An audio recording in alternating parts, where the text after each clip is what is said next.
Ky podcast mundësohet nga Aster Cosmetics, Bora Pharmacy, BioClean, Eptaderm, Luna Farm, Naturmel, Nika Farm, Italmed, Organic, Rilastil. Përshëndetje dhe mirë se erdhët në episodin e radhës të Globecast. Këtë epizod do t'ja kushtojmë një aspekti shumë të rëndësishëm, i cili ka një rol kryq në sigurimin e cilësisë dhe sigurisë së banave, që është çështjet rregullative apo garantimi i dokumentacionit.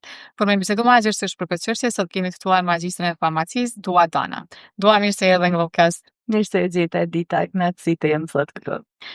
Dua me qenë se çështjet rregullative nuk janë një temë shumë e njohur për pacientët ose publikun e gjera, mundesh më na tregu më gjithësisht me çka merren çështjet rregullative, çka përfshin kjo fushë? Po patjetër, fusha regulative është një fushë këtë më ndryshe se njerëzit që e njohin farmaceutikën, dhe është fusha që siguron që çdo varë që vjen në Kosovë të jetë efikase, cilësore dhe i sigurt. A cili është roli i farmacistit në këtë mes?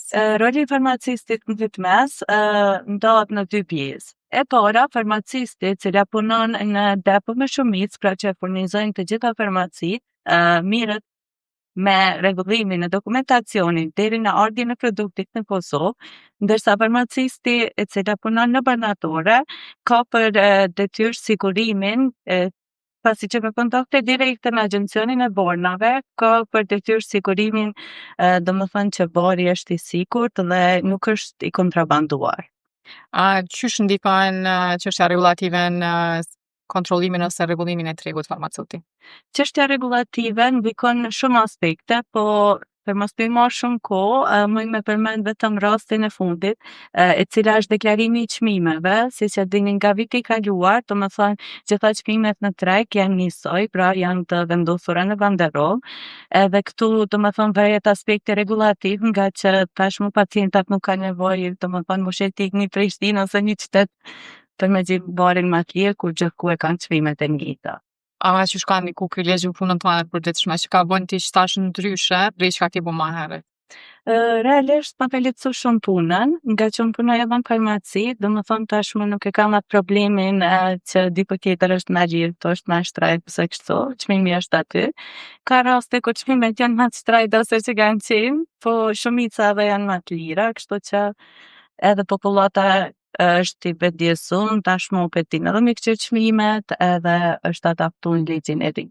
Shpresoj që stabilizohet më shpejt kjo çështje, se nuk e stabilizuar ende çmimet edhe po ka ndryshime edhe në banderollë dhe pe gjejnë me në banderollë, me thënë çmimi ndryshe në banatorin tjetër, edhe në fund krejt përballjen pe ka farmacisti, po në shtash mirë me ditë njerëz që atë çmimin në banderollë nuk e ka caktu banatorja, ka caktu ministria, vjen e gatshme, edhe nuk varet mu prej farmacistit, tash më shta kanë më shumë kohë me fol për efektin e barit, për efektet anësore, se deri tash 80% i muhabetit në pacienti ka qenë atje ku mblema shtrajt ku i shia ma lart që kaq, besoj që ka me ndiku edhe mu rrit profesionalizmi. Po a mund shumë na tregu çfarë procese kalon një bari para se me dalë në treg? Një bari para se me kalu në treg, domethënë sigurohen çfarë aspekti që përmendëm në fillim, efikasiteti, siguria dhe cilësia përmes 5 moduleve CTD-s që janë një prej domethënë kërkesave bazë të agjencionit për regjistrimin e bornave. Të gjitha bornat që domethënë i sigurojnë këto dokumentacione janë dhe dokumentacione tjera që kërkohen nga agjencioni i bornave, janë të gatshëm të plasohen në treg përmes një importuesit të licencuar nga Republika e Kosovës. Cilat janë institucionet kryesore në Kosovë që merren me rregullimin e barnave? Institucioni kryesor që merret me rregullimin e barnave është Agjencioni për Produkte dhe Pajisje Medicinale, ose shkurtesa AKPPM-ja, dhe po ashtu domethënë Ministria e Shëndetësisë. Sa kohë duhet për miratimin e një bari në Kosovë, nëse qësash po du me pru një bari i thri në treg me sjell me shit diçka që ka, nga sa kohë me më apruve? Atëherë, nëse bari është, domethënë vjen nga vendet e Evropës ose të Amerikës, mund të vijë me procedurën e thjeshtësuar të regjistrimit, nga që këto barna janë të regjistruara në agjencionet gjigante siç është FDA ose EMA, dhe regjistrohen me një periudhë 3 mujore. Ndërsa barnat që vijnë nga vendet e treta që ende nuk janë në Bashkimin Evropian, domethënë marrin më shumë kohë sepse dokumentacioni që kërkohet është ndryshe, domethënë kërkohet pak më shumë dokumentacion, dhe këto barna punon deri në 6 muaj të regjistrimit. A lejohet me u importu një bari kështu se ndiq një kuti për një person, për një pacient saktun? Realisht po, është një procedurë që kalon përmes edhe injekcionit barnave, që bëhet import specifik, domethënë me recetën e mjekut, se janë barna të ralla ose barna të orfane. Mirë po është një procedurë e caktuar përmes mjekut që mundet më i bë. Çka nënkupton regjistrimi i një bari? Edhe pse bëhet? Okej, regjistrimi i një bari është një procedurë në të cilën ndihmon e garanton domethënë cilësinë, sigurinë dhe efikasitetin e barit dhe në fund domethënë produkti e fiton certifikatën e marketing authorization, në të cilën ka një vlefshmëri 5 vjeçare dhe domethënë e garanton që në këto 5 vite bari mund të qarkullojë lirisht në Republikën e Kosovës. Pas 5 viteve bëhet procedura renewal ose ripërtrirjes, në të cilën nëse bari domethënë i përmbush gjitha aspektet, siç ka qenë në fillim, po edhe aspektet e farmakovigjilencës, sepse një prej kërkesave është edhe farmakovigjilenca, atëherë vazhdohet regjistrimi edhe për 5 vite të tjera. Secili bari në Kosovë me ligjet e Republikës Kosovës duhet me pas edhe udhëzimin në gjuhën shqipe. A ndodh ndonjëherë me u anashkalu kjo kërkesë? Fatkeqësisht, domethënë, në Republikën e Kosovës kemi disa anashkalime të tilla, sepse domethënë jo gjithmonë janë i gatshëm prodhojnë një sasi duke marrë parasysh që ne jemi një popullsi e vogël edhe kur e bëjmë një parasi 5.000 kuti ndoshta për ata është qesharake edhe për 5.000 kuti nuk mund me fillu apostafat. Te kalojmë këtë pjesë, mirë po shumica e distributorëve domethënë gjejnë një zgjedhje duke vendosur vetë në mënyrë fizike një fletozim, përndryshe fletozimi duhet të jetë në gjuhën shqipe dhe serbe. Se gjuhën zyrtare të Kosovës. Me qenë se rregulla ndryshojnë prej shteti në shtet, edhe na nuk është që kemi të konsoliduar aq shumë ligjet në përgjithësi, a vepron Kosova me ligjet veta, kështu vetanake apo i zbaton ligjet e BE-s? Kosova domethënë ka udhëzimin administrativ, në të cilën domethënë mirret me autorizimin e marketingut, në të cilën është edhe bazuar në ligjet e Evropës. Qysh funksionon importimi i banave në përgjithësi?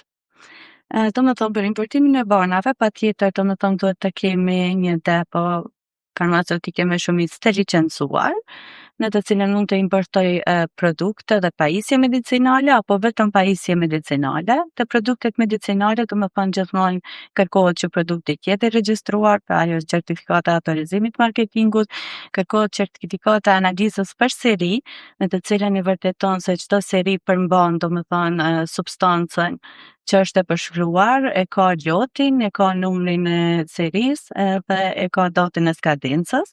Pra kjo e vërteton që seria që vjen në Kosovë domethënë është e kontrolluar. Përveç kësaj ka autorizimin për distributorin. Këto janë kërkesat bazike. A kërkohet certifikati praktikës të mirë distribuimit? Në funksionu depoja, apo merret pavon? Po, patjetër, domethënë për në funksionon një depo në Kosovë, kërkohet certifikata e distribuimit të mirë, në të cilën domethënë inspektorati farmaceutik vjen dhe kontrollon depon dhe ka një vlefshmëri 2 vjeçare, domethënë çdo 2 vjet vijnë dhe ripërtrin certifikatën e distribuimit të mirë, duke i kontrolluar kushtet, temperaturat, si qëndrojnë barnat dhe dokumentacionit administrativ. Kush ka drejt me importu barna në Kosovë? Barna me importu në Kosovë, domethënë kanë drejt vetëm depot e licencuara, në të cilën edhe lista e depove vazhdimisht publikohet në faqen zyrtare të agjencionit të barnave. Cilat janë dokumentet kryesore që kërkohen gjatë importimit të një bari? A ndërrojnë varësisht prej formës të barit, për shembull, a ka rregulla ose kërkesa tjera për infuzione, tjera për tableta? Realisht nuk ka, domethënë për import kërkohen dokumentet standarde që është autorizimi, certifikata që bari është i regjistruar, kërkohet domethënë certifikata e analizës për seri. Këto janë kërkesat bazë. Pa marrë parasysh formës farmaceutike, pastaj certifikata e analizës është e dedikuar për formën farmaceutike. A bën testet barave edhe masi që vijnë në Kosovë apo thjesht merret e mirëqenia e certifikata që ta dërgon prodhuesi? Po, mirë po kjo domethënë pastaj mbaret nga inspektorati farmaceutik, në të cilën domethënë ka një listë të substancave të caktuara, edhe e pastaj siç e dim substancat mund të kenë disa brende dhe i mbledhin domethënë mostra nga tregu me brende të ndryshme, për shembull një substancë dhe marrin parasysh paracetamollin, mundet me marrë disa lloje të paracetamollit, me të cilën analiza kryhet në laboratorin e Agjencionit të Barnave të Kosovës, edhe domethënë në bazë të rezultatit, nëse domethënë këto barna nuk janë konform ligjeve të Kosovës, edhe mund të tërhiqen nga tregu. Deri që tash nuk ka pas raste të tilla, përveç domethënë rastit të Famotidinës që u ka një rast botror, nuk u kanë specifike për Kosovën. Na dihet që kështu si shtet kemi dyshime dhe i preferojmë gjithmonë banat si janë Gjermanisë, Austrisë, Italisë dhe kohëve të fundit është bërë shumë e madhe prania e siftë reaksionit në regjim prej Indisë. Domethënë ne kam qenë vend banatore që e kanë pas institucionet e shtetit, po ju kanë thonë pacientëve mbledhni një tjetër se s'po ka shumë efekt. Me çfarë logjike, domethënë unë po besoj te praktika e mjekëve sepse ata e shohin edhe në fund ditës analizat ata tregojnë rezultatin, a ka pas efekt as s'ka pas. Qysh ka mujt çaj me kalu testin në AKPPM, mi dalë me malen e autorizim marketingu, distribuimit krejt, këto qysh ka kalu?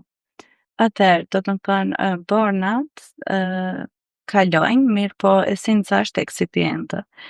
Shpeshherë domethënë jo gjitha reaksionet e kanë eksipientë të caktuar. Mirë po këtu domethënë më shumë nuk është pjesa institucionale, sa është pjesa ekonomike.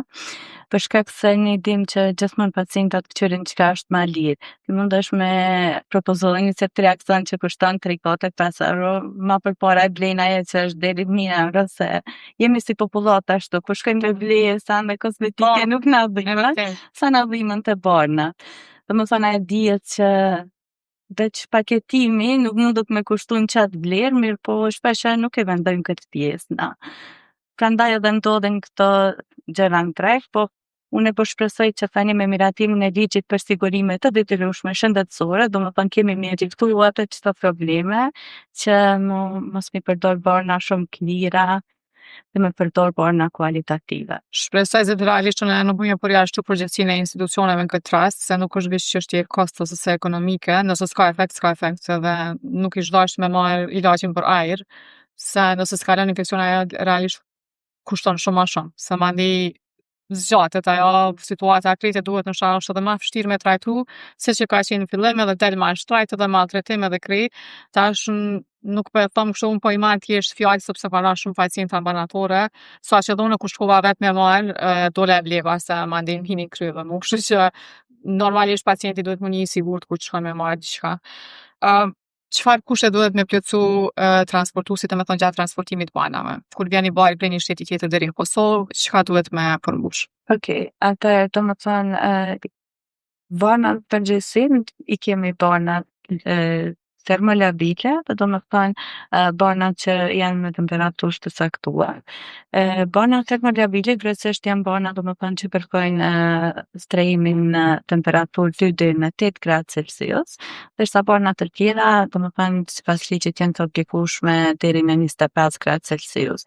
Për këtë arsye, domethënë të transportuesit vazhdimisht vendosen data llogera në të cilën janë disa instrumente që e masin temperaturën në çdo kohë, edhe deri sa të vijmë në Kosovë. Pastaj domethënë çdo kohë mundemi me pas se prej momentit që është nis malli deri te arritja në Kosovë, në çdo kohë me çfarë temperature ka kalu. Në këtë mënyrë domethënë sigurohet që bari ka kushte domethënë të dukura në Republikën e Kosovës. Ajo që çështja e temperaturës, lagështisë dhe transportit të banave është një çështje që pacientët ndoshta 98% nuk e dinë, edhe kur kërkojnë bana në Cezë, sa herë që ju kam thonë jo s'maj, s'du me majt s'kam, e pse juve që ju intereson për pacienta dhe mu s'po më intereson për shtet. Edhe në qatë moment është okej, po unë nuk jam e sigurt me ta dhonë ty një bari që unë se di që është transportu. Në momenti që unë i kam letrat, mu mbron dikush, është ligji që mbron mrapa, po në qatë moment që unë nuk i kam ato, unë nuk e di a ka ardhë ka majdi, a ka ardhë për një me transport në rregull, thjesht e ka bu skip doganën, nëse është që ashtu thot, është tjetër çështje, po ai mundet me marrë me një test ka mali edhe që ai bari as nuk bën leqës bën mirë, nuk ta përmirëson gjendje, po mundet me ta përkeqësu edhe më shumë. Edhe kisha pas shumë qejf që njerëz të na me kuptu që çështja e banave në Zezë nuk është veç që pe vjet shtetin, po është edhe mungesa e sigurisë ndaj efektit edhe cilësisë të banave. Shpresoj që vjen e ditë që okej, peloj patriotizmin anash, po të paktën le të kujdesen për shëndetin e vet. Po qysh është përvoja jote, sa është rreziku për banat falsifikume të na, sa ka prezente? Realisht ka shumë mendoj, për shkak se ka shumë mungesa në treg. Në këtë aspekt, domethënë, mungesat n'treg bojnë që edhe pacienti ta marrë parasysh kushtet e të tepërdorin, sepse janë disa substanca bazike që janë mungesë. Edhe si e tillë, domethënë, edhe pacienti detyrohet është e falsifikuar çfarë do me marrë terapi. Për shembull, deri vonë kanë qenë mungesë, domethënë barna për trajtimin e gjendrës tiroide. Domethënë, edhe pacientin është një terapi hormonale që patjetër do të me marrë, nuk është një suplement apo një terapi që mundet me u gjetë. Edhe në këtë aspekt, domethënë edhe pacienti ka drejt.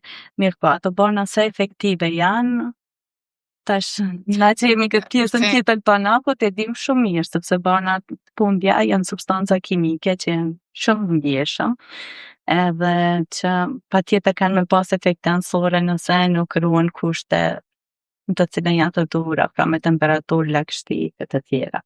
Unë për veti kom shku në Shkup për 1 orë e diçka barin që ka kushtu, për me mgje për mos e marrë të nxeza, po jo krejt njerëz kanë mundësi me shpenzu naftën me shku direkt edhe mu kthy për shkak mungesave. Madje nëse merr sasi ma t'madhe për kohë ma gjatë mundet edhe me t'najnë të gana me thonë çka është kjo sasi, kështu që është pak problem, po unë për veti kom preferu me shku direkt për 1 orë e gjys, 1 orë e gjys ose 1 orë e 80 ka kushtu bari, e kom shpenzu tona naftë me shku e mu kthy, veç se nuk kom guxu, kështu që prap s'kisha mujt me inkuraju, edhe pse ndoshta në shumë raste s'kam qysh me u bo zgjidhje, nuk muj me inkuraju me marrë barin nxezën se përni ma rreziku shumë i madh. Po shumë pacientë nuk di me dallu barin që ka një me letra dhe barin që ka një nxezën. Cili është elementi që ata me mujt me dallu? Domethënë është banderova, patjetër. Domethënë banderova është ajo që përmban edhe serin që mujnë me verifiku edhe online çdo produkt në Kosovë. Domethënë ekziston kodi banderol që po të futen në sistemin online të Agjencionit të Banave, mujnë me parë kur ka në Kosovë, çfarë kushte ka ardhur, çdo sa e ka skadencën, pra çdo detaj është e shkruar aty. Përndryshe këto bana tjera nuk dihen as kur kanë ardhur.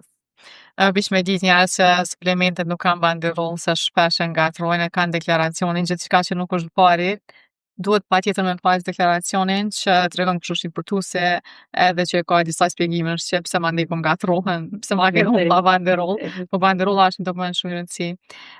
Çfarë sfida përballeni ju çdo ditë gjatë importit produkteve medicinale, cila është sfida më e madhe që hasni? Domethënë sfida më e madhe që e hasim është pjesa ndoshta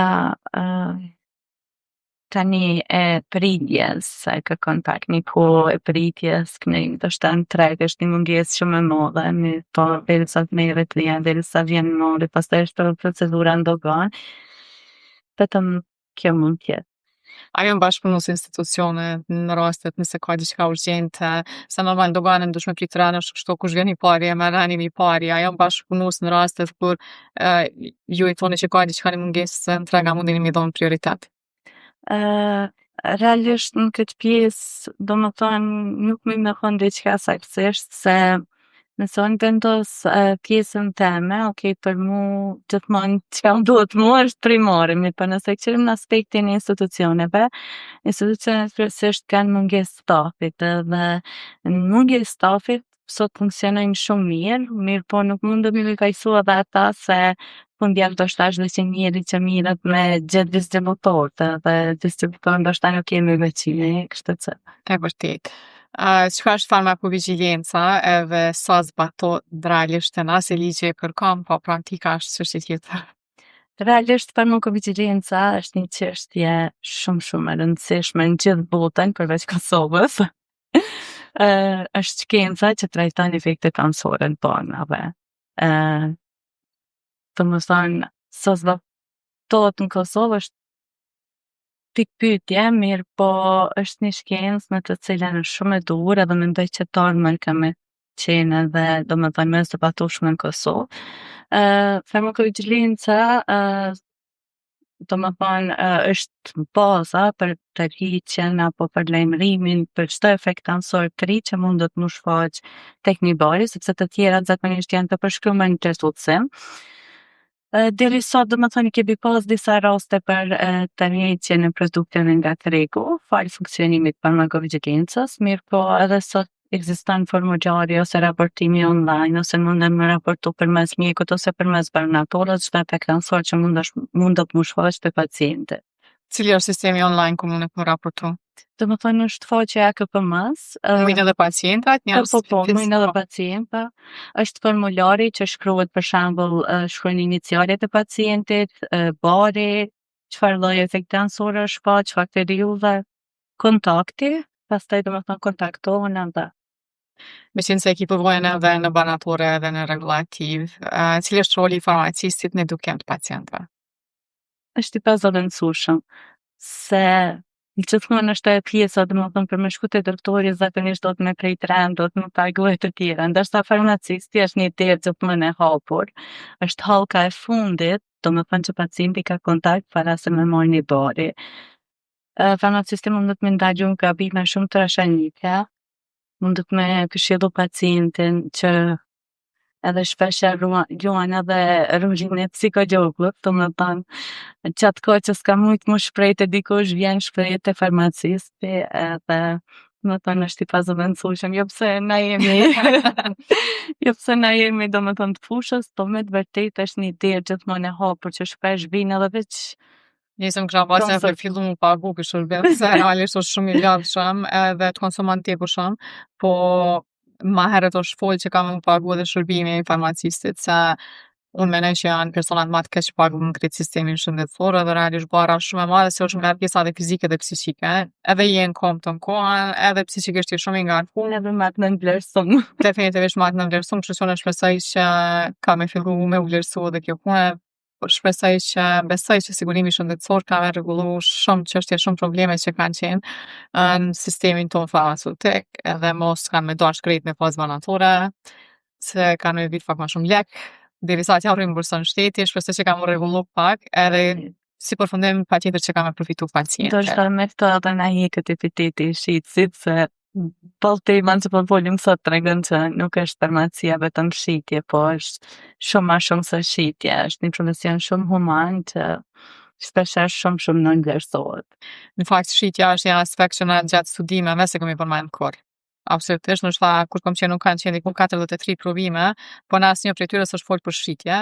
Gjithçka ka qenë prej formulimit barit e deri në momentin kur vjen me ordinu te pacienti, po shitja s'ka qenë kur as temë bisede, edhe për neve ka qenë një par sfide kur kemi dalë në treg punës, se nuk e kemi ditë na, kemi pa ndër krejt laboratorin, shkencën, se kemi pa ndër banatorën, po sido që do jetë është pjesë e punës, edhe në fund ditës çdo njeri e shet punën e vet, trunin e vet, gjithçka e pa një çmim, po shpresoj që ka mu rregullu.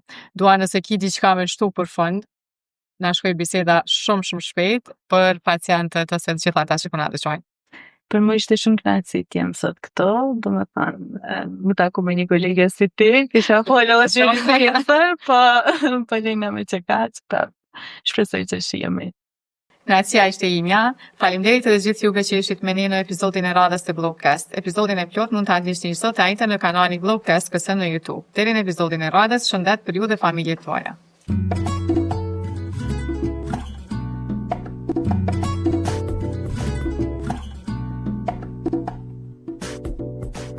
Ky podcast mundsohet nga Aster Cosmetics, Bora Pharmacy, BioClean, Eptaderm, Luna Farm, Naturmel, Nika Farm, Italmed, Organic, Rilastil.